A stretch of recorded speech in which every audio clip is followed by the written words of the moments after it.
नमस्कार, मैं हूं सौरभ द्विवेदी। आप देख रहे हैं लल्लन टॉप का खास चुनावी प्रोग्राम नेताजी घेरे में। सियासत और मौसम इस वक्त बिहार की चर्चाओं से गूंज रहा है। हम इस वक्त बिहार में हैं, चुनावी यात्रा के सिलसिले में, और नेताजी घेरे में के इस एपिसोड में हमारे साथ हैं भारतीय जनता पार्टी के महासचिव, बिहार के प्रभारी, दूसरी बार के राज्यसभा सांसद, कई कमेटियों के मेंबर और मुखिया, और राजनीतिक पंडितों की नज़र में कहें तो कई संभावनाओं से लबरेज। किसी को संभावनाएं संगठन के स्तर पर दिखती हैं और किसी को कैबिनेट के स्तर पर। इन सब मसलों पर बिहार के गठबंधन के मसले, चुनाव के मसले और उनकी व्यक्तिगत यात्रा, किस तरह से एक सामान्य पृष्ठभूमि से आने वाला व्यक्ति राजनीति में एक एक करके सीढ़ियां चढ़ता है और इस दौरान क्या क्या सियासी सबक हासिल करता है, इन सब के बारे में विस्तार से बात करेंगे। भूपेन जी, बहुत बहुत स्वागत आपका। I will be very honest, एक लल्लन टॉप के दर्शकों से हमारा कॉल भी रहता है। I am always honest, thank you. एक कॉल रहता है कि सीधी सीधी बताओ, घुमा फिरा के क्या कहनी।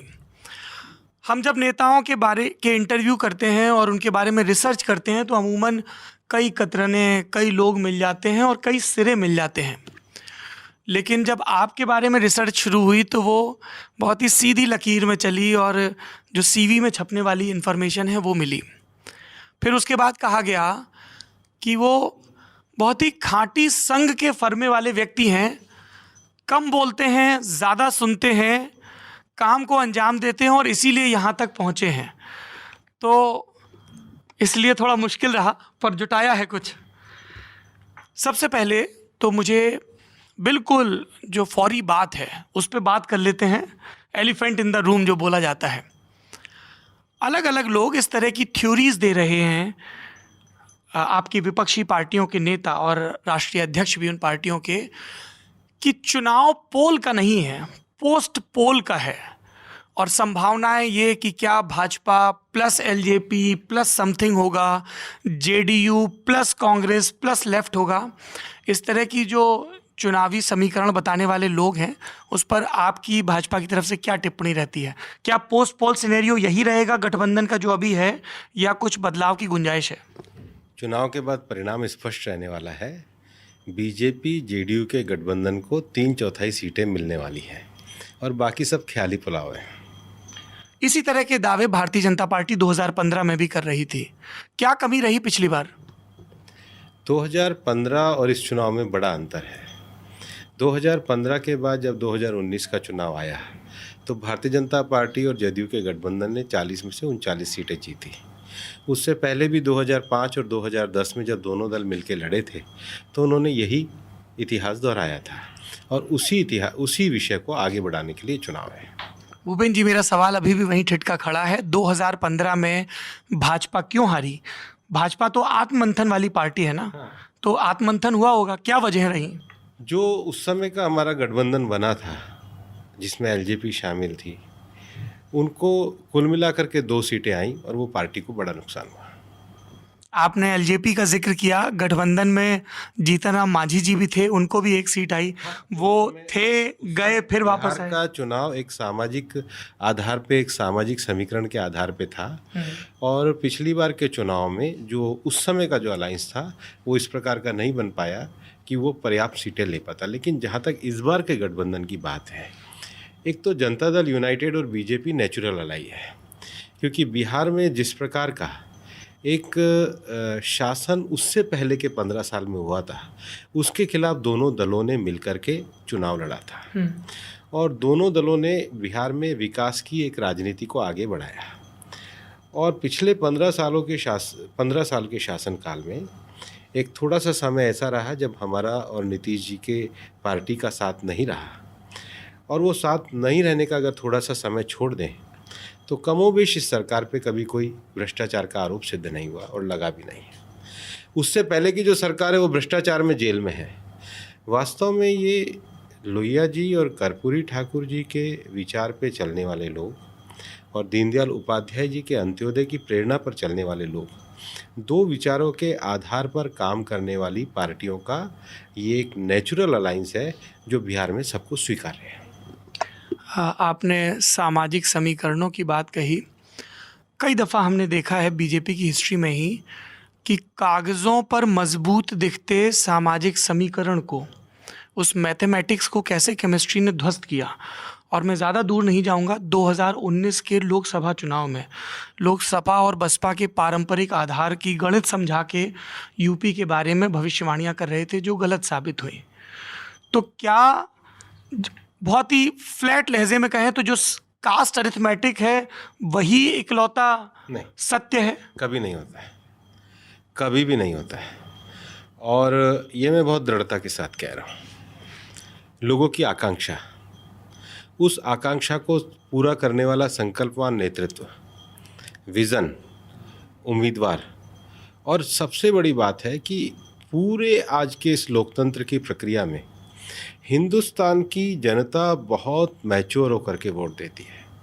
वो ये जानती है कि सरकारों का चुनाव किस प्रकार से करना होता है, और इसलिए कई बार राज्यसभा, राज्य की जो विधानसभा और लोकसभा के चुनाव परिणाम एक साथ होते हैं तो भी परिणाम में अंतर आता है। जैसे अभी उड़ीसा के अंतर्गत जो लोगों का वोट देने का पैटर्न लोकसभा चुनाव का रहा, सेम मतदाता ने वोट दिया विधानसभा में, वैसा पैटर्न नहीं रहा। कई राज्यों में तुरंत चुनाव होते हैं। राजस्थान में अक्टूबर में चुनाव हुए, हम सरकार बनाने से वंचित रहे, लेकिन वहीं पर जब मई में लोकसभा के चुनाव होते हैं तो सारी की सारी सीटें भारतीय जनता पार्टी की पक्ष में आती हैं। अब ये जो हमारी डेमोक्रेसी है, ये पार्टिसिपेटिव डेमोक्रेसी है, और लोग सब चीज़ों को बहुत महीनता के साथ देखते हैं। और केवल अब राजनीतिक दल ये सोच लें कि केवल उनके भाषण को नहीं देखते, कार्य, प्रणाली, पद्धति, सब विषयों को देखते हैं। और इसलिए राजनीति को देखने, समझने और उस पर चिंतन देने का एक व्यापक सोच लोगों के पास होता है। इसलिए केवल अर्थमेटिक लगा देना वो सेफोलॉजी नहीं होती। दूसरी बात, मैं काफ़ी सारे टीवी पे सेफोलॉजिस्ट को देखता हूँ जी। वो क्या करते हैं, ये इतना प्रतिशत, ये इतना प्रतिशत, ये इतना प्रतिशत। कभी ये नहीं समझते कि 70 साल के इस दौर में हमारे सामाजिक आर्थिक लोगों का स्वरूप भी बदला है, शहरीकरण भी हुआ है, फिर अनेक वर्ग हुए, शिक्षक एक वर्ग है, चिकित्सक एक वर्ग है, वकील एक वर्ग है, जिसको कहते हैं लेबर है वो एक वर्ग है, उनकी भी अंतर्धाराएं होती हैं। तो भारत के समाज को केवल सीधे सीधे समझ लेना ऐसा नहीं है। समाज के अंदर प्याज की छिलकों की तरह अंदर से अंदर प्रवृत्तियां होती हैं। कास्ट इकलौती आइडेंटिटी नहीं होती। और देखिए, कभी भी पार्टी का भी एक वोट होता है, पार्टी की आइडियोलॉजी का भी एक वोट होता है, नेशनल पार्टीज की आइडियोलॉजी का भी एक वोट होता है। और ये जो अगर आप कभी देखेंगे कि जनसंघ से भारतीय जनता पार्टी बनने की जो यात्रा है जी, कि जो जनसंघ में कभी 3% वोट मिले और आज 40% वोट पे जा रहे हैं, ये तो कोई परिवार की यात्रा नहीं है, कोई उत्तराधिकार की यात्रा नहीं है, समय समय और पार्टी के एक्सपेंशन की भी यात्रा है, आइडियोलॉजी, सोच को लेकर के आगे जाने की यात्रा है। तो केवल कह दें कि केवल जाति के आधार पे है, ऐसा नहीं है। प्रश्न ये है कि जब आप भारत के लोकतंत्र में राजनीतिक दल के रूप में काम करते हैं और जबकि आपकी प्रतिबद्धता होती है, और ख़ासकर भारतीय जनता पार्टी की पंचनिष्ठाओं में एक निष्ठा है टूवर्ड्स एग्लिटेरियन सोसाइटी, समतामूलक समाज की ओर, और आप पार्टिसिपेटिव डेमोक्रेसी की बात करते हैं, तो फिर सब वर्गों का प्रतिनिधित्व होना चाहिए। आजकल दुर्भाग्य से सेफोलॉजिस्ट उसमें केवल एक पक्ष देखते हैं। ये एक पक्ष नहीं होता है, ये बहुत बड़ा होता है। अच्छा, मैथमेटिक्स का खूब जिक्र हो रहा था। आपने कहा कि भाजपा और जेडीयू नेचुरल अलायंस है। इस नेचुरल अलायंस में जैसे फिल्म वाले करते हैं ना कि अच्छा फिल्म बन गई, बढ़िया फिल्म बनी, ऐसा करो जब एंड क्रेडिट रोल होगा तब एक गाना डाल देते हैं, अट्रैक्शन बढ़ जाएगा। तो वैसे ही एंड क्रेडिट रोल होने के ठीक पहले आपके अलायंस में एक एंट्री होती है जो 2 रोज़ पहले एक प्रेस कॉन्फ्रेंस से उठे थे, मुकेश सहनी। क्या पृष्ठभूमि थी उनको शामिल करने की, इतना त्वरित फैसला? देखिए, आप पहले महागठबंधन की तस्वीर को देखिए जी। हमारे खिलाफ उन्होंने भारतीय जनता पार्टी पे तरह तरह के आरोप लगाए, पर महागठबंधन में हुआ क्या? सबसे पहले मांझी जी हमारे साथ थे, वो उधर गए, उन्होंने कहा भाई महादलित पे अन्याय हो रहा है। कुछ ही दिनों बाद उन्होंने देखा, मांझी जी ने कहा भाई ये तो लोग ठीक नहीं है, उपेंद्र कुशवाहा जी हमारी सरकार के समय तो 5 साल मंत्री रहे, उस समय भी मैंने उन्हें कहा था कि पिछड़ा वर्ग को संवैधानिक आयोग देने का काम प्रधानमंत्री जी ने किया है। और सामाजिक समता का इतना बढ़िया सूत्र हमारी सरकार ने दिया कि उनके लिए भी संवैधानिक आयोग दिया, लेकिन गरीब के लिए भी 10% आरक्षण की बात करी आर्थिक रूप से। फिर कुशवाहा जी बोले कि ये तो सामाजिक न्याय के लोग नहीं है, ये तो कोई और दल है। फिर ये अति पिछड़ा समाज के मुकेश सैनी जी गए, इन्होंने तो प्रेस कॉन्फ्रेंस में कहा कि मेरे पीठ पर खंजर घोंपा। और अभी आरजेडी अपनी सारी सुविधाएं एंजॉय कर रही है रांची में, झारखंड मुक्ति मोर्चा की सरकार है। उन्होंने भी कहा कि इनमें राजनीतिक शिष्टाचार नहीं है। तो हमें समझ में नहीं आया कि ये जो सो कॉल्ड अपने आप को चैंपियन बताते हैं सामाजिक न्याय का, इनके साथ तो कोई टिकता ही नहीं है, इनके साथ कोई रुकता ही नहीं है। ये तो अपने आप में एक फ्यूडल पार्टी बन करके रह गई है। और जब मुकेश सैनी जी के साथ इनका दुराव हुआ तो उन्होंने फिर संपर्क किया और पूछा भी कि भाई ये जिस प्रकार का अन्याय हुआ है इसमें आपके एनडीए में कोई जगह हो सकती है। तो निश्चित रूप से हमने उनका स्वागत किया। आपने कहा आरजेडी फ्यूडल है, एक राजनीतिक टिप्पणी। एलजेपी तो आपके कुनबे में थी, लंबे समय से थी, फिर इसी तर्क के हिसाब से पूछें तो एलजेपी को क्यों जाने दिया? देखिए, जब तक रामविलास पासवान जी थे और बिहार प्रभारी बनने के बाद मैंने रामविलास जी को बहुत नज़दीक से देखा है। उनके साथ अनेकों राज्यों की भी यात्रा करने का अवसर मिला है, कमेटीज़ में भी, और पार्टी के टूर में भी मेरे को रामविलास जी के साथ जाने का कार्यक्रमों में अवसर मिला है। पंजाब भी, महाराष्ट्र भी, राजस्थान भी, और एक लंबा उनके साथ चुनाव में, गठबंधन में, सब विषयों में मैंने किया। वो लगभग 50 साल से बिहार की राजनीति में रेलेवेंट भी रहे। उनके पास एक बहुत बड़ा खजाना भी था। कभी आप उनसे बात करते थे तो संयुक्त सोशलिस्ट पार्टी, लोहिया जी, कर्पूरी जी, मंडल आयोग, वाम सेफ, दलित सेना, और ऐसे अनेकों विषयों के पास उनके पास बहुत सारे विचार थे। और शायद उन्होंने अपने जीवन में दलित आवाज़ करके पत्रिका भी निकाली। अगर रामविलास जी स्वस्थ होते हमारे बीच में तो ये परिस्थितियां नहीं होती। अब जो भी उनके उत्तराधिकारी आए, मैं बहुत टिप्पणी नहीं करना चाहता हूँ, लेकिन मैं यही कहना चाहता हूँ कि ये तो 7 निश्चय की सरकार में आपकी पार्टी के मंत्री थे, इस सरकार के पार्ट थे। दिल्ली में चुनाव हुए तो आपने तो 7 निश्चय के बड़ाई में भाषण दिया था। लोकसभा चुनाव भी साथ लड़ा था। तो आखिर मुझे नहीं लगता कि वो पार्टी कैसे सोचती है। वो तो आरजेडी के खिलाफ चुनाव लड़ती है और आरजेडी को ट्वीट करके शुभकामनाएं देती है। तो किसके साथ कहाँ लड़ रहे हैं? तो राजनीति में रामविलास जी जैसी जब स्पष्टता नहीं है और कन्फ्यूज़न है तो उस पर टिप्पणी क्या करना। आपने लोकसभा चुनाव का जिक्र किया। चिराग पासवान और उनके सिपा सालार भी यही कहते हैं कि स्थितियां लोकसभा चुनाव के बाद बिगड़ी।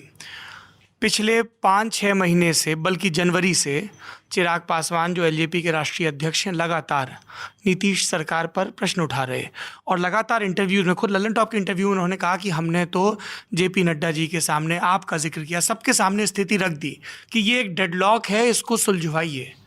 और उनके कहने में प्रकारांतर से ये भाव था कि हमारी पंचायत नहीं निपटाई बीजेपी ने, नीतीश जी हमको साइडलाइन कर रहे हैं। पशुपति जी मंत्री परिषद में थे, वो सांसद बन गए, उसके बाद से एलजेपी को प्रतिनिधित्व नहीं मिला। तो ये पंचायत निपटाई क्यों नहीं गई समय रहते? क्योंकि तब तो रामविलास जी थे। नहीं, अब रामविलास जी होते तो हम विषय कहते, अब हम उसको बहुत टिप्पणी लायक विषय मानते नहीं हैं। सर, लेकिन एलजेपी लगातार बयानबाजी कर रही थी, आपको सुशील मोदी और यहाँ सब लोग कह रहे थे आखिरी में सब ठीक हो जाएगा, फिर ठीक क्यों नहीं हुआ? वो कुछ भी कहें, हम एकदम स्पष्ट हैं। बिहार में बीजेपी और जेडीयू का गठबंधन है, हम 3/4 बहुमत से आ रहे हैं। अब हमारे वो सबसे बड़े नेता रामविलास जी आज हमारे बीच में नहीं, हमारा उनके प्रति बहुत मान सम्मान है, ये हम इनको टिप्पणी करने लायक नहीं मानते। चलिए, बस इतना और बता दीजिए कि केंद्र में जो एनडीए की सरकार है, एलजेपी उसका भागीदार है या नहीं? अब तो रामविलास जी नहीं है तो विषय अभी तो नहीं है। मतलब अभी तो रामविलास जी मंत्री थे, उनके प्रति एक बहुत विशेष सम्मान था। अभी जहाँ तक स्पष्ट बात है, इस समय वो बिहार में हमारे हिस्सेदार नहीं है। और केंद्र में? अभी तो उनका कोई मंत्री नहीं है। पर उनके सांसदों का समर्थन है, एनडीए में कोई औपचारिक ऐलान उनकी तरफ से नहीं हुआ, आपकी तरफ से नहीं हुआ? एनडीए को बहुत सारे दलों का समर्थन है, इसलिए उस पर कोई टिप्पणी करने की आवश्यकता नहीं है। अच्छा, एक आखिरी टिप्पणी इस प्रसंग में और चाहूंगा। बीजेपी की नर्सरी से उभरे पनपे विकसित हुए कई नेता एलजेपी के सिंबल तले चुनाव लड़ रहे हैं, और हम पत्रकारों के बीच जब हम अपनी यात्राओं का चार्ट फैला रहे हैं, बना रहे हैं, तो कहा जा रहा है कि कुछ ऐसी सीटें ज़रूर कवर करनी है जहां पे बीजेपी के स्थापित नेता एलजेपी में गए, ये देखने के लिए कि पटना में जो दावे हैं वो बूथ पर कितने दुरुस्त हैं। उसमें वही नाम बार बार गिनाए जा रहे हैं। दिनारा से राजेंद्र सिंह संगठन में महत्वपूर्ण जिम्मेदारियों पर रहे, पिछली दफ़ा भाजपा से लड़े, रामेश्वर चौरसिया जी का नाम लिया गया, ऐसे कई नाम लिए गए हैं। ऐसा होता है कि कई बार पार्टी के नेता जो नॉमिनेशन भरते हैं तो उनको समझाया जाता है और आशा भी की जाती है कि विड्रॉल तक वो विड्रॉ कर लें। अभी 5 बजे विड्रॉल की तिथि समाप्त हो गई है, सबको पार्टी से निकाल दिया गया है।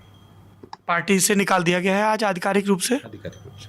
अच्छा, और भविष्य में भी वापसी की गुंजाइश? तुरंत 6 वर्ष के लिए निकाल दिया, विषय समाप्त हो गया। 6 वर्ष के लिए तो पहले भी कई नेता निकले और फिर वापस आए। ऐसा नहीं है, लेकिन अच्छा। पार्टी की एक अनुशासन की प्रक्रिया है। हाँ। पार्टी पूर्णतः अनुशासन के साथ चलती है। अच्छा, तो अनुशासन का जिक्र हो रहा है और दलीलें लगातार आ रही हैं। हमारे यहाँ बुंदेलखंड में जब कोई बहुत दलीलें देता है तो माएँ चाचियाँ कहती हैं ज़्यादा वकील ना बनो तुम, है। आप इस पेशे में कैसे आए, वकालत के पेशे में, राजनीति से पहले? नहीं, मैंने भी आपको बहुत दलीलें नहीं दी है, मैंने आपको तथ्य रखे हैं जी। और सारे वकील यही कहते हैं कि साहब ये तो दलील नहीं है, ये तो मैं सिर्फ I am just stating mayor facts. तथ्य पे निर्णय आपको देना है, तो आप अपना निर्णय बता दीजिए, फिर मैं आगे बता दूंगा। नहीं, निर्णय नहीं, हमारा काम तो देखिए जनता के हिस्से के सवाल और नेताओं के हिस्से के जवाब। क्या है भूपेंद्र यादव की कहानी? मूलतः हरियाणा के हैं लेकिन परिवार राजस्थान में था? जी हाँ, मेरे पिताजी रेलवे में थे और इसलिए मेरी पढ़ाई लिखाई सारी अजमेर में हुई और शहर से मेरा बड़ा नाता रहा। अच्छा, तो फिर वकालत करने लगे तो भाजपा के साथ जुड़ाव कैसे? नहीं, मैं बचपन से संघ का स्वयंसेवक था, शायद तीसरी क्लास से जाना शुरू किया था। अच्छा, बाल स्वयंसेवक। छात्र जीवन में मैं विद्यार्थी परिषद में रहा, राजस्थान का प्रदेश सह मंत्री रहा। वकालत पूरी करने के बाद मैं वापस गुड़गांव लौट के आया। पहले जिला डिस्ट्रिक्ट कोर्ट में मैंने वकालत करी, युवा मोर्चे का भी जिला अध्यक्ष रहा और फिर दिल्ली में सुप्रीम कोर्ट में प्रैक्टिस शुरू करी और उसके बाद भारतीय जनता पार्टी का राष्ट्रीय मंत्री भी बना। ये अजमेर से गुड़गांव का शिफ्ट? क्योंकि मूलतः परिवार रहने वाला हरियाणा का था, पढ़ाई पूरी करने के बाद गुड़गांव वकालत करी। अच्छा, अधिवक्ता परिषद से आपका जुड़ाव 2000 के वर्ष से है? हाँ, मैं दिल्ली जब 98 में सुप्रीम कोर्ट में वकालत शुरू करी तब मेरे को अधिवक्ता परिषद के पहले कार्यालय मंत्री की जिम्मेदारी दी जी, और उसके बाद अधिवक्ता परिषद के राष्ट्रीय महामंत्री की जिम्मेदारी 2000 में मिली। और वहीं से आप अरुण जेटली के संपर्क में आए? पहले से था संपर्क? हाँ, 98 दिल्ली सुप्रीम कोर्ट में आने के बाद मेरा संपर्क हुआ और अधिवक्ता परिषद के महामंत्री के रूप में भी अरुण जी के साथ काफ़ी चीज़ों में और काफ़ी विषयों में मेरे को बहुत कुछ सीखने को मिला। और तारीख लिखने वाले कहते हैं कि फॉरेन गुड बुक में भी आ गए उनकी। गुड बुक जैसा कुछ होता है नेताओं की? उस समय तो मैं नेता भी नहीं था, उस समय मैं भारतीय जनता पार्टी में भी नहीं था। भारतीय जनता पार्टी में मैं 2010 में आया, मैं अधिवक्ता परिषद का काम करता था, लेकिन एक बहुत अच्छा उनसे काफ़ी विषयों को सीखने का मिला, वकालत की दृष्टि से भी, व्यक्तिगत दृष्टि से भी। अरुण जी एक बहुत बहुमुखी व्यक्तित्व के व्यक्ति थे और उनके पास बहुत कुछ सीखा जा सकता था, चाहे वो लैंग्वेज हो, चाहे कॉन्टेम्प्ररी हिस्ट्री हो, चाहे न्यूज़ हो, चाहे इवन वकालत हो। बहुत सारे केसेस में उनको मैंने एज ए जूनियर भी सहयोग किया था। मैं कोई लगातार उनके ऑफिस से नहीं जुड़ा रहा था, लेकिन मेरे को निश्चित रूप से उनके साथ बहुत कुछ सीखने का मौका मिला, वो मैं स्वीकार करता हूँ। भूपेंद्र जी, अरुण जेटली का जब भी जिक्र आता है तो दो तरह के भाव प्रस्तुत किए जाते हैं। एक, जैसा आपने कहा कि मल्टी डायमेंशनल, हर पार्टी में रिलेशन रखने वाले, sharp, one of the good legal minds in BJP, कमाल के प्रवक्ता, दोनों भाषाओं पे पकड़, पॉलिटिकल मैनेजर, गुजरात प्रभारी आदि इत्यादि। इसके उलट जो थ्योरी प्रस्तुत की जाती है वो ये कि हाँ, ये सब बातें ठीक हैं, लेकिन पार्टी के भीतर अपने विरोधियों के खिलाफ खबरें प्लांट करना हो, अंग्रेज़ी मीडिया में कब क्या बातें छोड़नी है, इन सब चीज़ों को लेकर भी अरुण जेटली की कोई सानी नहीं थी, ये बात कही जाती है। ये गलत है। मैंने उनको जितना नज़दीक से देखा है, उनको मैंने कभी किसी के प्रति स्थायी दुश्मनी के भाव में कभी नहीं देखा है, कभी नहीं। अस्थाई थी दुश्मनियाँ? नहीं, होती ही हैं। नहीं, कभी नहीं। वो बहुत ओपन थे, सबके लिए ओपन थे। मैं आपको ये बता दूं कि उनके खिलाफ कुछ लोगों ने डेफेमेशन के सूट वगैरह भी उन्होंने फाइल कर, तो उन्होंने माफ़ कर दिया। वो बहुत बड़े दिल के आदमी थे और वो कभी भी किसी के प्रति ऐसा कोई वैमनस्य नहीं रखते थे। उनके पास जानकारियाँ बहुत थी, उनमें उनके व्यक्तित्व के अंदर खूबियाँ बहुत थी। उनका ग्रास्पिंग बहुत बढ़िया था, उनका लीगल एक्यूमेन बहुत बढ़िया था, उनका पॉलिटिकल अंडरस्टैंडिंग बहुत बढ़िया था। ये जितने भी लोग पॉलिटिकल विश्लेषण करते हैं उनका बहुत बढ़िया था। और कितना ही बड़े से बड़ा विषय और जटिल विषय अगर अरुण जी के सामने रखा जाता तो सहजता से उसका निचोड़ देते थे। और एक बात मैं बताऊं, वो जितना राजनीतिक रूप से विषयों को समझते थे, उतना जिनके साथ व्यक्तिगत होते थे उनके व्यक्तिगत विषयों को भी उतना ही सरलता से सुलझाने में विश्वास रखते थे। वो जिनके मित्र थे उनके बहुत अच्छे मित्र थे और मैंने कभी उनको कहीं नेगेटिविटी होते हुए मैंने कभी नहीं देखा। अच्छा, इसी प्रसंग से जुड़े दो छोटे सवाल। 2014 में अरुण जेटली अमृतसर से चुनाव लड़ते हैं, जिसको लुटियंस विस्पर्स कहते हैं कि बादल साहब खुद आए कि साहब जीती हुई सीट है, आप तो बस पर्चा भरो और दिल्ली से रणनीति संभालो। लेकिन फिर अमरिंदर पहुंच जाते हैं और बाजी पलट जाती है। चूँकि आप उनके काफ़ी क्लोजली उनके साथ काम करते थे, वॉज ही डिसअपॉइंटेड पर्सनली? क्योंकि एक चुनाव दिल्ली यूनिवर्सिटी का लड़े, जीते, इमरजेंसी के वन ऑफ द हीरोज़, और उसके बाद दूसरी दफ़ा वो डायरेक्ट चुनाव लड़े और हार गए। नहीं, वो चुनाव जो था वो एक अमृतसर में जाकर स्थानीय परिस्थितियों में चुनाव परिणित हो गया था और मैं भी उस चुनाव में गया था, लेकिन उन्होंने कभी भी मन पे नहीं लिया। इवन बाद में मुझे अच्छी तरह ध्यान है, वो वित्त मंत्री भी बने और कभी अमरिंदर सिंह जी मिले भी, तो वो उसी गर्मजोशी के साथ मिले। वो मैं कहता हूँ वो कभी बहुत चीज़ों को दिल पे लगा के नहीं चलते थे, वो बड़े दिल के आदमी थे। आखिरी सवाल उस व्यक्तित्व से जुड़ा हुआ ये है कि पिछले 1-1.5 बरस में कई दफ़ा ऐसी पॉलिटिकल क्राइसिस आई जिसमें कई लोगों ने कहा कि जेटली जी होते तो चीज़ें बड़े स्मूथली हो जाती। मिस करती है पार्टी उनको, उनकी मैकियावेलियन पॉलिटिक्स को? भारतीय जनता पार्टी की यात्रा में बहुत विशिष्ट शख्सियतों का योगदान रहा समय समय पर। मतलब श्यामा प्रसाद जी, दीनदयाल जी, नाना जी, अडवाणी जी, अटल जी, अरुण जी, प्रमोद जी, सुषमा जी, गोपीनाथ मुंडे जी, ये सब एक पार्टी एक बहुत बड़े परिवार की तरह चलती है। और किसी भी व्यक्ति के जाने का एक, क्योंकि उनकी एक विशिष्ट कार्य करने की शैली होती है, योगदान होती है। मैंने आपको पहले भी कहा, भारतीय जनता पार्टी के इतिहास विकास की यात्रा में बहुत बड़ा एक कार्य संरचना का, एक वर्किंग रिलेशन का योगदान है। सबका अपना अपना महत्व होता है। निश्चित रूप से जाने के बाद कुछ विषय लगते हैं, लेकिन फिर धीरे धीरे इस पार्टी की एक और बड़ी विशेषता है कि इस पार्टी में नई जनरेशन भी उसी अच्छे तरीके से आती है। अगर आप 70 के दशक में देखेंगे, 90 के दशक में देखेंगे, 2010 के दशक में अगर देखेंगे, बार बार पार्टी में नई जनरेशन इंडक्ट होती है। ये बहुत एक अच्छी प्रक्रिया इस पार्टी के अंतर्गत लीडरशिप के आने की और लगातार डेवलप होने की है। तो जो जाते हैं उनका एक स्थान और एक योगदान रहता है, लेकिन समय के साथ पार्टी का प्रवाह आगे बढ़ता है। और उसी प्रवाह में 2010 में लेटरल एंट्री होती है भूपेंद्र यादव की। आप कह सकते हैं। मैं शुरू से संगठन के साथ जुड़ा हुआ था, विद्यार्थी परिषद, अधिवक्ता परिषद में जुड़ा हुआ था। पार्टी ने मुझे एक जिम्मेदारी राष्ट्रीय मंत्री के रूप में दी और मैंने उसको ईमानदारी से निभाने की कोशिश करी। और 2 वर्ष में ही पहला पारितोषिक भी मिला, राज्यसभा में भेजा गया। जब हम लोग चुनावी यात्राओं का स्पेक्ट्रम देखते हैं तो जो मेरे अध्ययन से मुझे समझ में आया है, एनटीआर ने चैतन्यम रथ निकाला था 80 के दशक की शुरुआत में, 82 की बात है मेरे जानिब। और उसके बाद जो चुनावी परिणाम आए और फिर वो भाजपा की चुनावी रणनीतियों का बहुत अभिन्न हिस्सा बन गया। आप 2013 में जो राजस्थान में अभूतपूर्व जनादेश मिला वसुंधरा राजे के नेतृत्व में, उस स्वराज यात्रा के कर्ता धर्ता थे। ये जो पॉलिटिकल यात्राएं निकलती हैं, क्या ये काडर को एनर्जाइज करना, मैसेज, मतलब क्या क्या घोषित उद्देश्य होते हैं इनके? देखिए, राजनीति में किसी भी राजनीतिक दल का सबसे बड़ा काम होता है लोक संपर्क, लोक संवाद और लोक जागरण। जी। क्योंकि अल्टीमेटली आप अगर लोकतंत्र में विश्वास करते हो तो आपको अपने विचारों को, विषयों को, मिशन को ले जाने के लिए लोक संपर्क करना पड़ेगा। और लोक संपर्क करने के साथ आपको लोक संवाद करना पड़ेगा, डायलॉग करना पड़ेगा।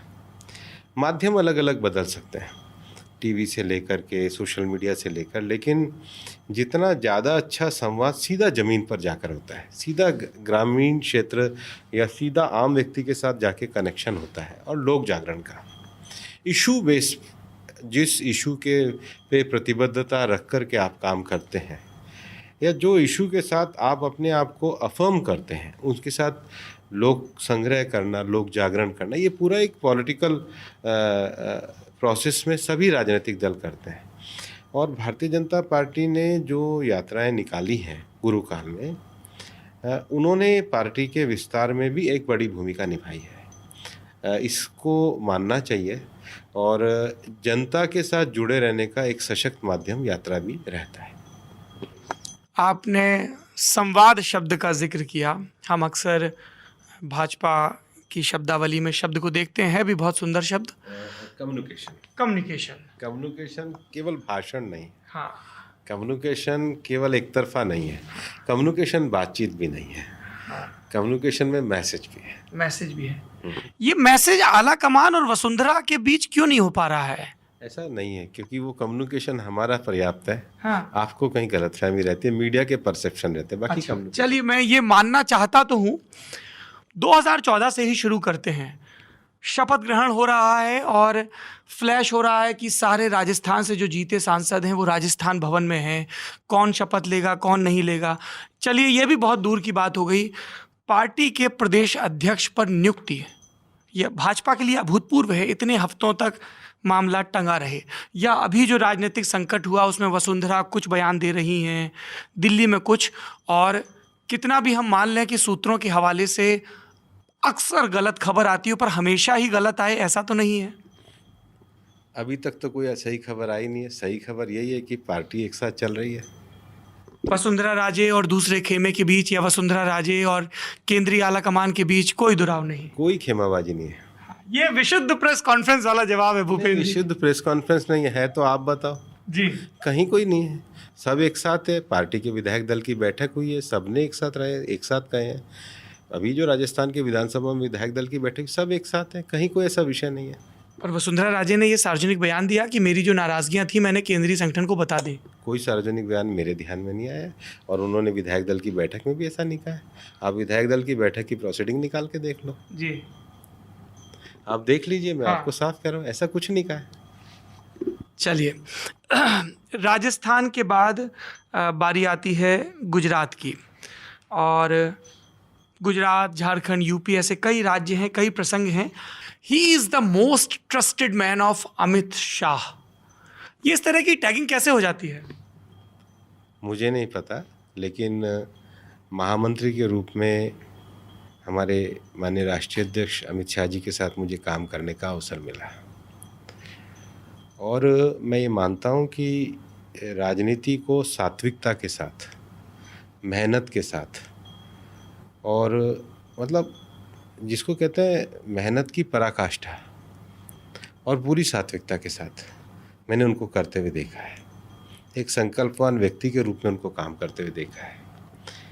अगर कोई जिम्मेदारियां दी है, मुझे नहीं दी, उन्होंने पार्टी के बहुत सारे नए महामंत्रियों को जिम्मेदारी दी और सभी ने उसको निभाया है। और इसलिए मैं ये मानता हूँ कि अमित शाह जी का जो नेतृत्व है वो बहुत पार्टी के लिए, पार्टी के विस्तार के लिए एक बहुत बड़ा पड़ाव भी रहा है। भारतीय जनता पार्टी को 2014 के बाद से लेकर के और 2019 की जो भारतीय जनता पार्टी के भौगोलिक और क्षेत्रीय विस्तार की राजनीति रही है, भारतीय जनता पार्टी के जो वैचारिक आयाम हैं उसको प्रतिबद्धता के साथ आगे बढ़ाने की राजनीति रही है, उसमें उनका जो परिश्रम है वो बहुत ज़्यादा है। और उस दौर में महामंत्री के रूप में काम किया तो हम सब महामंत्रियों को उन्होंने जो जो जिम्मेदारियां दी हम सब ने उसको पूरा किया और करने की कोशिश की। एक खबर ये भी चली कि जब अमित शाह की तख्ती के आगे राष्ट्रीय अध्यक्ष के बजाय गृह मंत्री लिख गया तो इनकी इच्छा थी कि राष्ट्रीय अध्यक्ष की तख्ती भूपेंद्र यादव जी के कमरे के बाहर टंगे। ऐसा नहीं होता है और पार्टी में ऐसा होता भी नहीं है। नाम तो प्रपोज होते ही है, ऐसा विचार होता है। ये सब मीडिया का परसेप्शन होता है। अच्छा, ये पार्टी पूरी तरीके से विचार और मिशन को लेकर के काम करती है और विचार और मिशन को लेकर ही काम किया जाता है और पार्टी में जिसको जो दायित्व मिलता है वो उस पर काम करता है। बाकी ये जो सब है ये आपके मीडिया का परसेप्शन है, सच्चाई नहीं। एक बात बताइए भूपेंद्र जी, जब पार्टी कोई फैसला लेती है कि एक दायित्व है तो कई नामों पर विचार तो करती ही होगी ना, उसी विचार विनिमय के क्रम में फिर एक नाम तक पहुंचती होगी। जो विचार विनिमय का स्तर होता है वो पार्टी में होता है, पर मैं उसमें कहीं नहीं हूँ। अच्छा, और कैबिनेट की अगली सूची में ऐसा कुछ नहीं है, जिसको जो जिम्मेदारी मिले वो उस जिम्मेदारी में काम करता है और उस जिम्मेदारी में संतोष के भाव से आराम से रहता है। यही पार्टी के काम करने का तरीका है और यही संघ का भी डीएनए है कि सार्वजनिक रूप से कभी महत्वाकांक्षा प्रकट ना की जाए। नहीं, महत्वाकांक्षा को क्या करना है। महत्वाकांक्षा जो है, मेरे को नहीं लगता है कि पार्टी आपको इतना बड़ा सम्मान देती है, काम करने का अवसर देती है। हम सब लोग एक विचार को लेकर के काम करने वाले लोग हैं और इसलिए जिसको जो जिम्मेदारी मिले वो उस जिम्मेदारी पे काम करता है। अच्छा, ये तो राजनीतिक जिम्मेदारियों की बात हो गई। आप लिब्राहन कमीशन और जस्टिस वाधवा कमीशन से भी जुड़े रहे। पिछले दिनों वो फैसला आया जो रायबरेली कोर्ट था, फिर लखनऊ कोर्ट का हुआ और जो 2300 पन्नों का फैसला है जस्टिस यादव का, सुरेंद्र यादव मेरे ख्याल से उनका नाम है, उसमें कई जगह इस चीज़ पर टिप्पणी है कि सीबीआई ने यहाँ ये गलत किया, मतलब जो सीआरपीसी के एक प्रोसीजर है उसको फॉलो नहीं किया। और लिब्राहन कमीशन का भी कई बार टेन्योर बढ़ाया गया। लिब्राहन कमीशन की रिपोर्ट पर आपकी क्या टिप्पणी है? देखिए, लिब्राहन कमीशन नरसिम्हा राव जी की सरकार ने बनाया था जी, और नरसिम्हा राव जी की सरकार के बाद लिब्राहन कमीशन की रिपोर्ट लगभग 92 में कमीशन बना और मुझे लगता है 2007-8 में ये रिपोर्ट आई थी। जी। मैं उस कमीशन से भी जुड़ा रहा और कमीशन में चूँकि इंक्वायरी कमीशन था तो डेफेमेशन का नोटिस भी जाता है जिनकी सार्वजनिक छवि खराब होने का 5B में कमीशन ऑफ इंक्वायरी एक्ट में।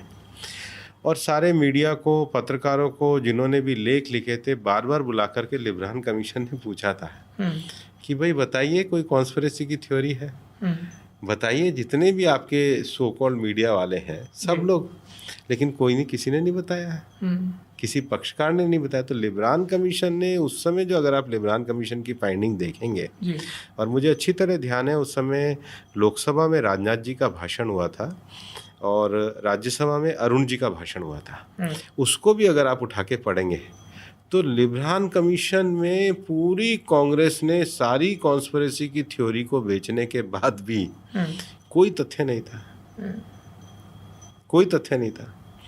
और ये भी जो, अगर आप पूरे जजमेंट को, जो 2300 पेज के जजमेंट को अगर आप पूरा पढ़ेंगे, एनालिसिस करेंगे, लगभग कई सैकड़ों एविडेंसेस को अध्ययन करने के बाद वो जो स्पॉन्टेनियस जो एक तरीके से विषय था उसमें कोई कॉन्स्पिरेसी की थ्योरी प्रूव नहीं होती है।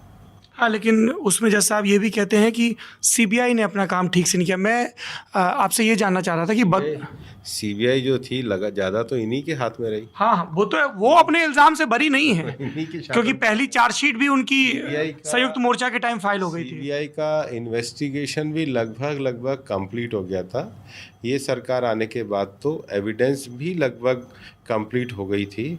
मुझे लग रहा है पिछले 2-3 सालों में जो ज़्यादा विषय चला वो डिफेंस के एविडेंस पे ही ज़्यादा चला था। अच्छा, तो लिब्रान कमीशन की जब प्रोसीडिंग चल रही थी तो आपका एज अ लॉयर उसमें क्या रोल होता सर? कमीशन में मैं उस समय भारत सरकार की तरफ से वकील के रूप में था। केंद्र सरकार 98-99 में आई थी जी। और लाला राम गुप्ता जी सीनियर एडवोकेट थे और उसमें मैं एज ए काउंसिल था। अच्छा, जस्टिस वाधवा कमीशन के बारे में बताइए, क्योंकि तब भी ये बात बहुत चली थी कि पॉलिटिकल कंस्पिरेसी है और एनडीए में एक टर्मोइल क्रिएट हो गया था ग्राहम स्टेंस की हत्या के बाद। सेकुलरिज्म, नॉन सेकुलरिज्म सब बहस शुरू हो गई थी। वाधवा कमीशन में भी सब लोग आए थे, बल्कि वाधवा कमीशन में उस समय अमाइकस क्यूरी, गोपाल सुब्रमण्यम को बनाया गया था। अच्छा। और वो कमीशन की तरफ से अभी जो जज मुरलीधर हैं चंडीगढ़ में, वो भी उनके लॉयर थे। मैं उसमें बजरंग दल और विश्व हिंदू परिषद की तरफ से अपीयर हुआ था। हाँ, लेकिन उसमें भी कोई ऑर्गेनाइजेशन की थ्योरी किसी को मारने की है, ये तो वाधवा कमीशन में भी नहीं आई थी,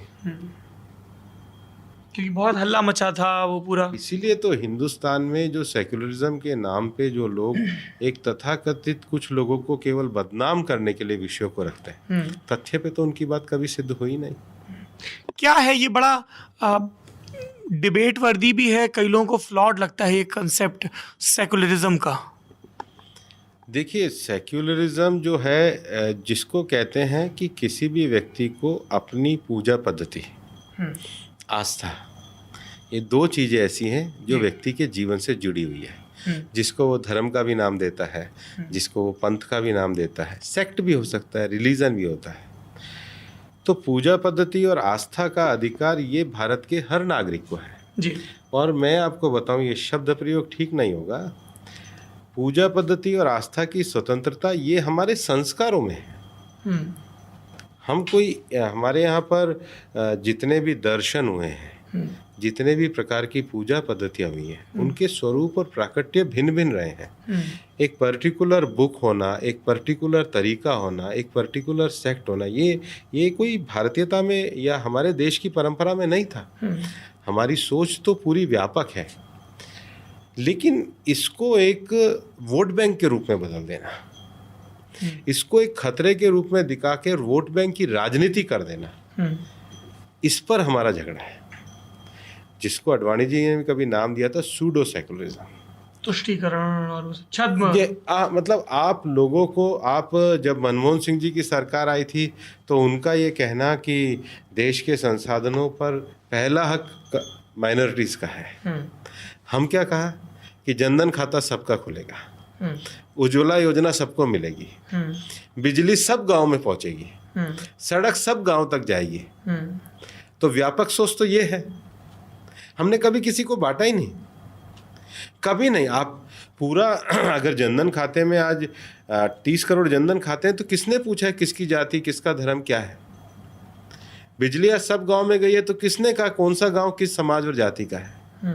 तो इसको जो लगातार 50, 60, 70 सालों तक कांग्रेस के लोगों ने और तथाकथित लोगों ने एक वोट बैंक के रूप में परिणित किया है, उसका देश को बड़ा नुकसान हुआ है। अच्छा, देश की ही बात है, देश में कई ऐसे कानून बने जिनमें आपकी भूमिका रही, इंसॉल्वेंसी एक्ट रहा, अभी सरोगेसी वाले मेरे ख्याल से कमेटी आप हेड कर रहे हैं। नहीं, मेरा जो रिवाइज सरोगेसी भी कंप्लीट हो गया है, सरोगेसी की कमेटी ने रिपोर्ट दे दी है। अच्छा, मैं आपसे एक राजनीति से इतर, ये शायद हम मीडिया वालों के लिए भी एक सबक को जानना चाहता हूँ कि कई महत्वपूर्ण कानून हैं, उन पर जनता के बीच पॉलिटिकल सर्कल में उतनी बात नहीं होती जितनी होनी चाहिए। जैसे सॉल्वेंसी एक्ट की बात है या सरोगेसी एक्ट की बात है, एक आम जनता के बीच डिबेट नहीं हो रही कि होना चाहिए नहीं होना चाहिए, क्या क्लॉज जोड़ने चाहिए नहीं जोड़ने चाहिए। एक खास वर्ग है जिसके बीच चर्चा होती रहती है।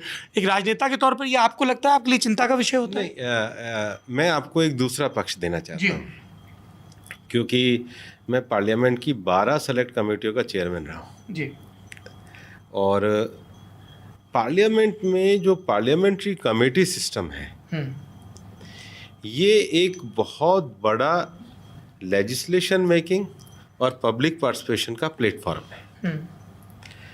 और सारी कमेटियों का चेयरमैन रहते हुए हम इसमें एक ओपन नोटिस देते हैं जिसमें लोगों के सुझाव आते हैं। तो आम लोगों के सुझाव, स्टेक होल्डर के सुझाव, एक्सपर्ट्स के सुझाव और गवर्नमेंट की ओपिनियन, ये हमेशा ली जाती है। मैं आपको उदाहरण दूं सैरोगेसी लॉ का। जी। मेरा कोई साइंस का बैकग्राउंड नहीं रहा, और उस समय जब हमारी कमेटी ने टूर किया सैरोगेट मदर से लेकर के और इन सब से मिले, तो एक इतना ज़्यादा कमेटी के सामने विषय आया, और आज के बदलते हुए समाज के मूल्यों, पारिवारिक जीवन, इनके सारे अनेकों ऐसे विषय आए, क्योंकि कानून का निर्माण केवल और केवल अदालत की दृष्टि से नहीं होना चाहिए। हमारा उद्देश्य कानून बनाते समय लिटिगेंट सोसाइटी बनाने का नहीं होना चाहिए, लिटिगेशन फ्री सोसाइटी बनाने का होना चाहिए। कानून केवल अगर न्यायिक आधार पे होते हैं तो वो अपना लंबा जीवन नहीं जी पाते। सामाजिक आर्थिक परिस्थितियों के हिसाब से हम एक अच्छा प्रशासनिक व्यवहारिक माध्यम प्रस्तुत करें, वो कानून निर्माण का काम रहता है, वही उसका उद्देश्य होता है। तो जो जिस प्रकार के कानून बनते हैं, पार्लियामेंट्री कमेटीज़ में बहुत सारे स्टेक होल्डर्स, एक्सपर्ट हमेशा आते हैं, और लेकिन ये और ज़्यादा व्यापक होना चाहिए और कमेटी सिस्टम और ज़्यादा लोगों के बीच में आना चाहिए।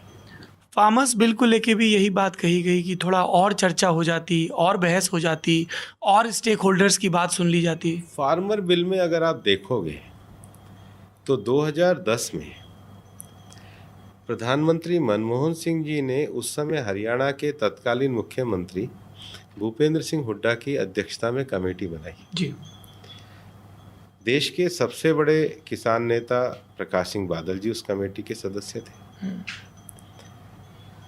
पश्चिम बंगाल सरकार के वित्त मंत्री असीम दास गुप्ता उसके सदस्य थे, और उसके चैप्टर 5 पर अगर आप पढ़ोगे तो इन्होंने ही ये रिपोर्ट दी है कि मंडी प्रथा समाप्त होनी चाहिए, एपीएमसी खत्म कर दें। हाँ, और इन्होंने उस संबंध में भाषण भी दिए। एक प्रक्रिया को जब एक पूरा कर लिया गया है, प्रक्रिया को पूरा कर लिया गया है, और आप मंडी को खत्म नहीं कर रहे हैं, आप एक एडिशनल दे रहे हैं। मतलब अब हमारे देश में तर्क क्या चल रहा है कि किसान के बेटे के हाथ में कंप्यूटर तो आ जाए, पर वो कंप्यूटर से अपनी फसल नहीं बेच सकता, वो कंप्यूटर उसकी ताकत नहीं बन सकता है। देश डिजिटल हो जाए, लेकिन किसान डिजिटल के माध्यम से दुनिया में जो आगे जाने की ताकत है उसको ना पकड़ पाए। ये कैसा तर्क है भाई? और एडिशनल होने से क्या नुकसान है? अगर आपके पास आज के समय में एक कुर्ते की जगह 2 कुर्ते का ऑप्शन हो जाए तो उसमें आपका जो पहनावा कुर्ता उसका तो कोई नुकसान नहीं है। तो ये तो सरकार के द्वारा एक एडिशनल रास्ता दिया गया है। आज जिस तरीके से दुनिया में डिजिटल टेक्नोलॉजी का, विश्व में आगे बढ़ने का जो एक माध्यम हुआ है, उसमें हमारे किसान कैसे बढ़ेंगे? आज दुनिया के विश्वव्याप उत्पादन में हमारा 50% का हिस्सा है, लेकिन व्यापार में, कृषि व्यापार में 2% का हिस्सा है। आप किसान की आय को दुगना करना चाहते हैं तो भारत के किसान की उत्पादकता को वैश्विक बाजार के समकक्ष ले जाने के लिए उसको प्लेटफॉर्म तो देना पड़ेगा। इंडस्ट्री को प्लेटफॉर्म अवेलेबल है, शिक्षा को प्लेटफॉर्म अवेलेबल है, सर्विसेज को प्लेटफॉर्म अवेलेबल है, लेकिन किसान को अवेलेबल नहीं होने देंगे।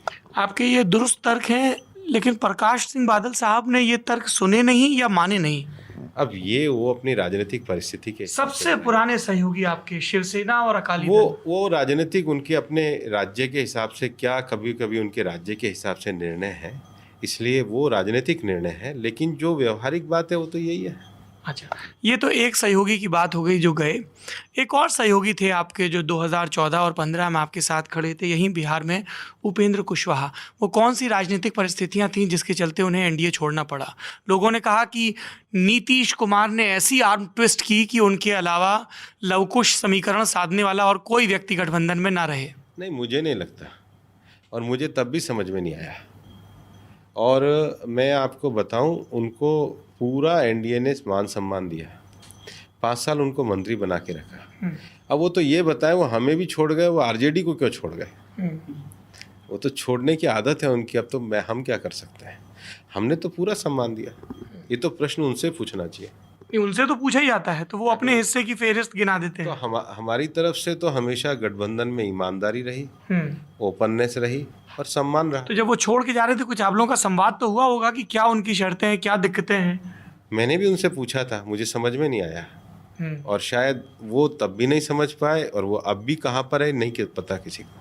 अच्छा, उन लोगों का ये कहना था, जो हम लोगों से बातचीत हुई, एलजेपी और आरएलएसपी, कि भाई हम तो इनके गाढ़े वक्त के साथी हैं, 2014 और 15 के, जब इनके नेचुरल एलाई जेडीयू चले गए थे इनको छोड़ के, इन्हीं नरेंद्र मोदी का विरोध करते हुए, और जब वो वापस आ गए तो हमारे साथ जो गठबंधन था वो कमज़ोर हो गया। और उनका ये भी कहना है कि ये जो सरकार चल रही है, 7 निश्चयों की सबकी बात हो रही है, हमारा एनडीए का कॉमन एजेंडा कहाँ है? बिहार का विकास ही हमारा एजेंडा है, और सबसे बड़ी बात है जो केंद्र सरकार की योजनाएं हैं। आज किसान सम्मान निधि योजना का लाभ बिहार को है। आज बिहार में जो केंद्र सरकार की तरफ से सड़कें वगैरह बनी, उनका लाभ बिहार को है। आज जो अभी कोसी की रेल की परियोजना शुरू हुई है, लाभ बिहार को है।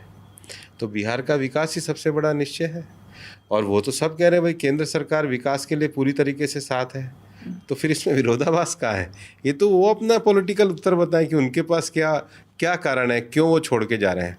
हम तो तब भी ओपन थे, और हम तो ईमानदारी से गठबंधन धर्म निभाते हैं। आपने विरोधाभास कहा, आज के अखबारों की सुर्खियों में ये शब्द था, और विरोधाभास का संदर्भ ये दिया जा रहा था कि जब गया में भाजपा के राष्ट्रीय अध्यक्ष जेपी नड्डा प्रधानमंत्री नरेंद्र मोदी के दिए विशेष पैकेज का जिक्र कर रहे थे, तब उसी मंच पर वही जेडीयू के लोग बैठे थे जो 2015 में इस पैकेज की खिल्ली उड़ा रहे थे।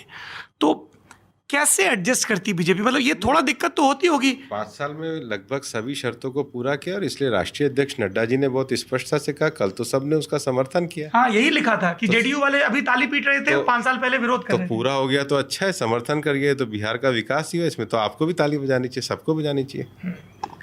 हम बिहार के विकास पर ताली ज़रूर बजाएं, लेकिन जब हम सामाजिक सूचकांकों में बिहार को देखते हैं, अब अलग अलग आयोगों की, केंद्रीय टीमों की रिपोर्ट, चाहे पोषण का आंकड़ा हो, चाहे जल के दूषित होने का आंकड़ा हो, चाहे वो स्कूल ड्रॉप आउट का आंकड़ा हो, चाहे वो शिशु मृत्यु दर का आंकड़ा हो, एक लंबी फेहरिस्त है। अलग अलग पत्रकारों ने, केंद्र सरकार की अलग अलग टीमों ने, कोविड की ही बात कर लें, कितनी दफ़ा केंद्र की टीमें आई और जो यहाँ पर इंतजाम थे उससे नाखुशी जाहिर की कि टेस्टिंग ऐसे नहीं हो रही, ये नहीं हो रही, वो नहीं हो रही। और जो सबसे बड़ा प्रश्न उभरा पिछले 6 महीनों में, एक प्रश्न उभरा माइग्रेशन का, कि कितनी बड़ी संख्या है जो बाहर है, और दूसरा स्वास्थ्य व्यवस्थाओं का। ऑन रिकॉर्ड सरकारी स्वास्थ्य कर्मियों ने कहा कि साहब हमारे पास तो पीपीई किट नहीं है, मास्क नहीं है। तो इन पर जब एक बार चीज़ें दुरुस्त होता है तो जनता तो खुद ही बोलने लगेगी।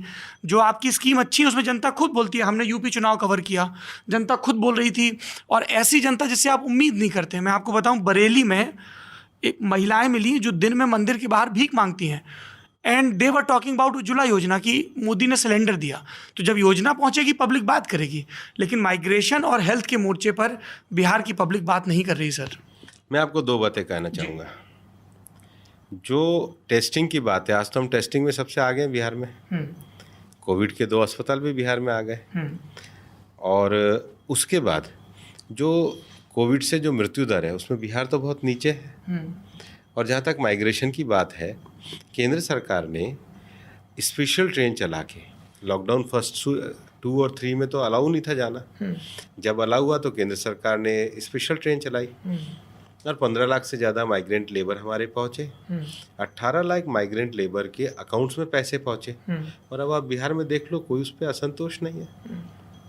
तो ये जो किया है, ये तो केंद्र और राज्य सरकार ने मिलकर के किया है, और हम मानते हैं, काडर भी यही कह रहा है कि अब हम ये मानते हैं, इतनी बड़ी वैश्विक लड़ाई को लड़ने में माननीय प्रधानमंत्री जी का जो विशेष उसमें सहयोग रहा।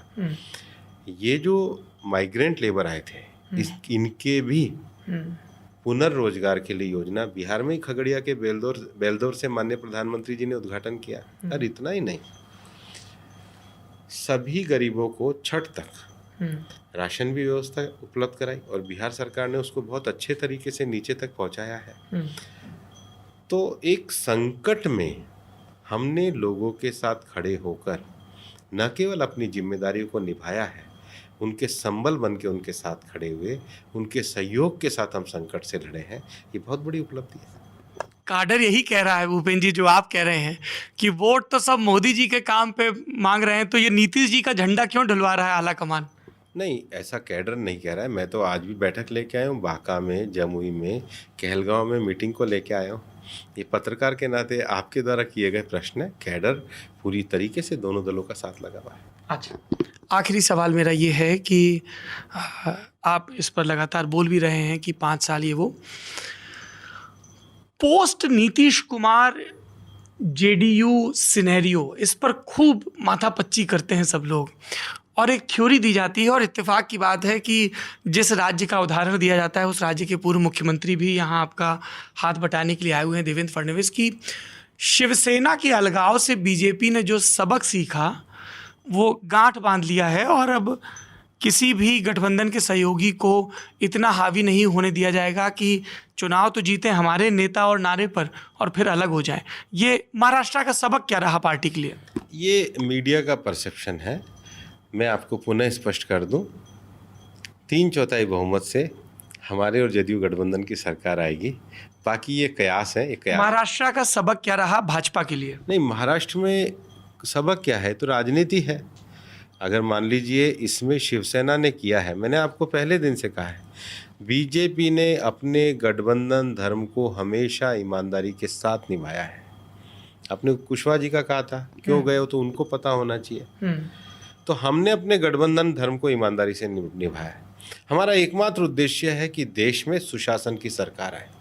और एक बार जब से भारतीय जनता पार्टी केंद्र में सरकार में आई है, भारतीय जनता पार्टी गवर्नेंस की थ्योरी पे चलती है, क्योंकि हम वोट बैंक की थ्योरी पे नहीं चलते। हमने कोई माइनॉरिटी का वोट बैंक बनाना, इसका वोट बैंक बनाना, ये राजनीति हमने नहीं करी है। हमने हमेशा राजनीति गवर्नेंस की करी है। और प्रधानमंत्री जी का पूरी तरीके से देश में पूरा आप उनका संवाद देखिए, अभी 2 दिन पहले का उनका संवाद देखिए। ये पूरे देश में जो भूमि स्वामित्व देने का, जो गरीब को जो अपनी झोपड़ी, अपनी जगह, अच्छी योजना है, बहुत बढ़िया योजना। गांव में है ही नहीं पैमाइश, ये गवर्नेंस है। आप कोई भी प्रधानमंत्री जी का विषय उठा करके देखिए, 5 साल की सरकार का विषय उठा के देखिए। आखिर जनधन योजना क्या है? Economic inclusion. आखिर 10% आरक्षण और ओबीसी आयोग क्या है? Social inclusion. और 116 जिले क्या हैं?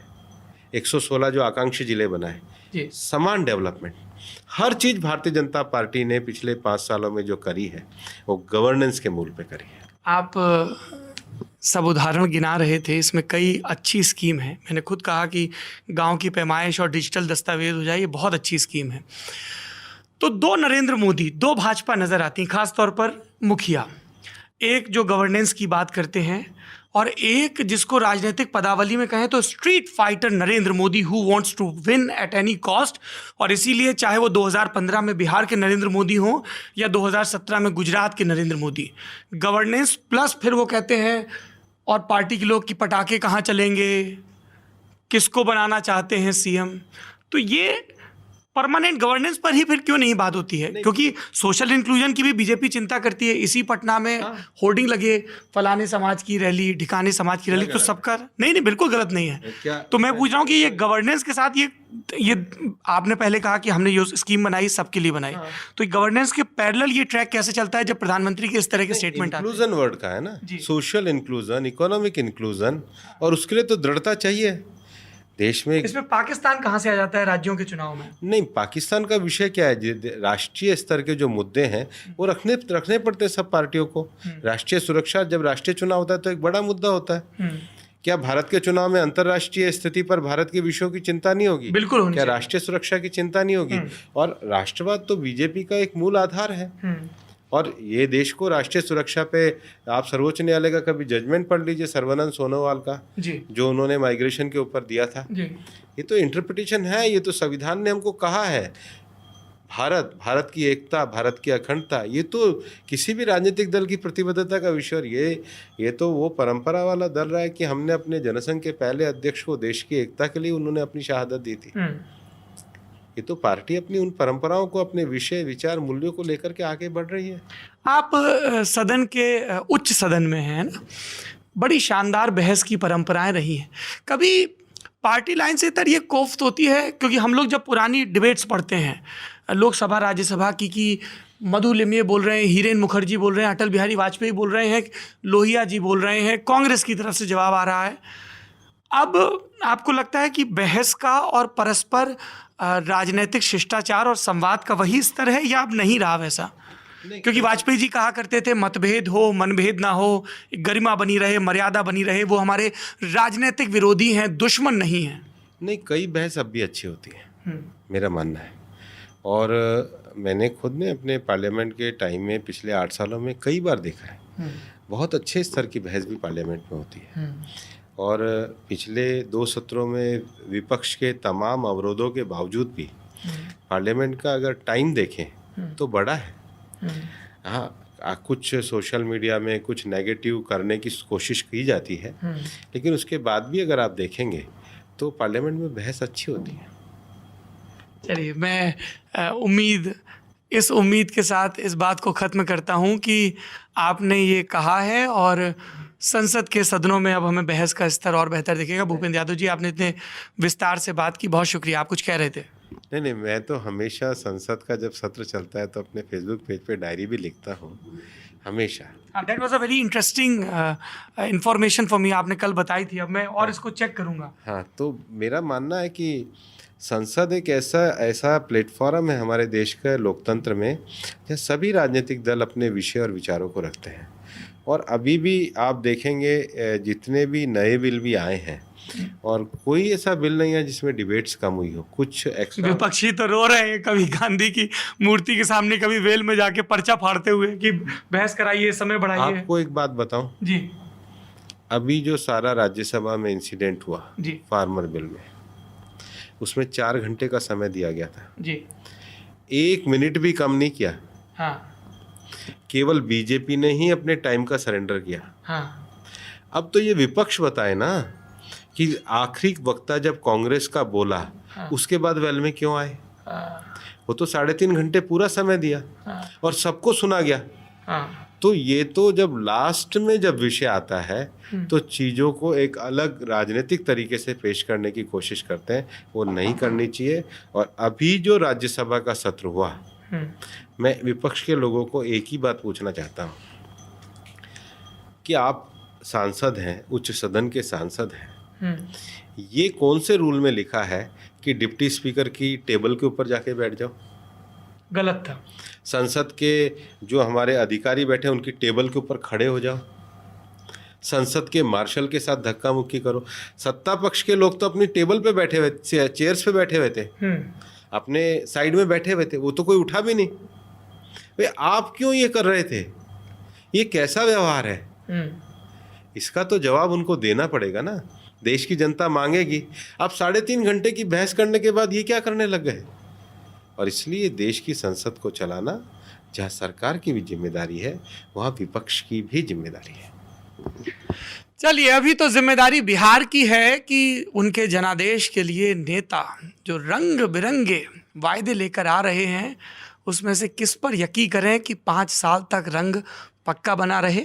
आप सुन रहे थे भारतीय जनता पार्टी के महासचिव, बिहार के प्रभारी, और जो बात मैंने शुरू में कही कि जिनके लिए ये कहा जाता है कि भाजपा में और सरकार में जिनकी संभावनाएं अभी शुरू हुई हैं, ऐसे भूपेंद्र यादव के लिए जो ज़्यादा पत्ते खोलते नहीं हैं।